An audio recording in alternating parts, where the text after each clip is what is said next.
Assalamualaikum warahmatullahi wabarakatuh. Salam ekonomi. Ya, teman-teman, seperti salam yang telah saya sebutkan tadi, kali ini saya akan menjelaskan tentang tabak jelas tokoh ekonomi yang sekaligus seorang sosiologi, yaitu bernama Thorsten Bunde Veblen atau biasa dikenal dengan sebutan Veblen.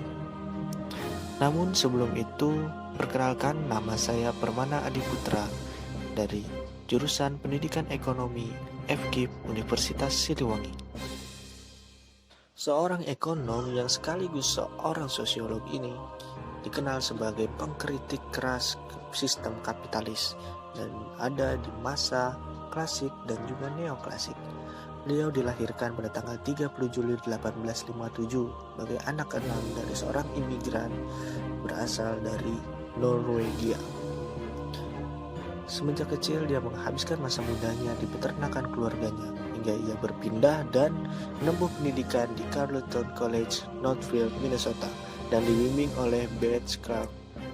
Veblen terkenal sebagai mahasiswa yang teliti, walaupun sering dia anggap sebagai pengganggu kedamaian intelektual karena tentang papernya yaitu kanibal dan kemabukan. Veblen juga mengkritik keras disiplin ilmu ekonomi klasik yang dibangun oleh Clark membimbingnya. Dalam karirnya, Veblen pernah mengajar di 10 institusi dan 10 institusi tersebut tertera pada layar di atas dan teman-teman bisa melihatnya secara jelas. Namun, dalam proses mengajarnya, beliau tidak pernah mempraktikkan model neoklasik yang ada pada saat itu. Dan Veblen pun tidak pernah mengembangkan tentang pembelajaran formal. Dia lebih tertarik kepada pengembangan serta mempelajari tentang kerangka institusional dari sistem kapitalis pada saat itu dan pengaruhnya terhadap kebudayaan dan segala aspek dalam kehidupan. Dalam menjalankannya, Veblen pun mendirikan aliran ekonomi institusional Amerika.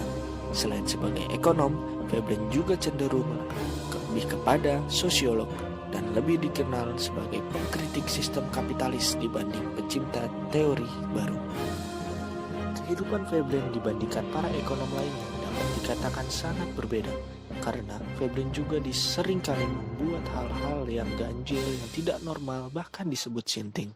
Seringnya menggunakan pakaian yang lusuh dengan penampilan tak terawat, bahkan kerap menjalin hubungan gelap, sangat berbanding terbalik dengan kebriliannya mengkritisi serta menciptakan pandangan-pandangan baru di bidang ekonomi dan sosiologi.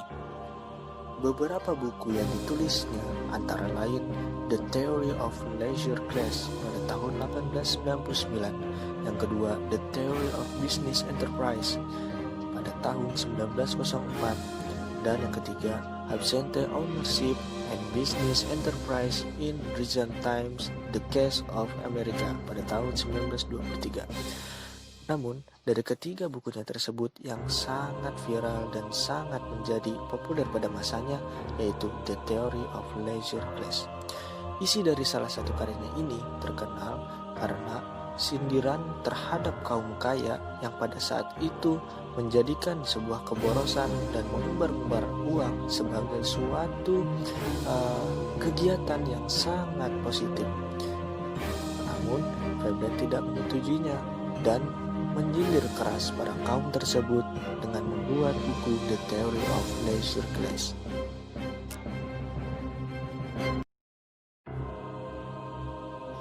Beliau berhenti mengajar pada tahun 1926 dan kembali ke California. Jantungnya berhenti berdetak alias meninggal dunia pada tanggal 3 Agustus 1929. Di usianya yang ke-72 tahun, Veblen meninggal akibat serangan jantung yang dideritanya. Ditemukan sepucuk surat di ranjangnya yang berisikan keinginan terakhir beliau, yaitu jika dia meninggal, dia tidak ingin mayatnya dikuburkan, melainkan dikremasi secara murah meriah tanpa upacara dan ritual apapun. Dan dia menginginkan agar buku dan karya-karyanya dibuang ke laut dan ke sungai yang bermuara ke samudera, serta beliau tidak ingin dibuatkan sebuah monumen, patung atau apapun yang ditujukan untuk mengingat beliau, dan beliau ingin dilupakan setelah kematiannya. Namun, selain dikremasi, tidak ada satupun keinginan beliau yang dikabulkan hingga saat ini. Baik teman-teman, sekiranya segitu saja yang bisa saya jelaskan sedikitnya tentang tapak tilas tokoh ekonomi Thorsten Gunde Veblen. Lebih lengkapnya bisa teman-teman cari di artikel-artikel ataupun jurnal yang membahas tentang beliau. Kurang lebihnya mohon maaf. Wabillahi taufiq wal hidayah. Wassalamualaikum warahmatullahi wabarakatuh.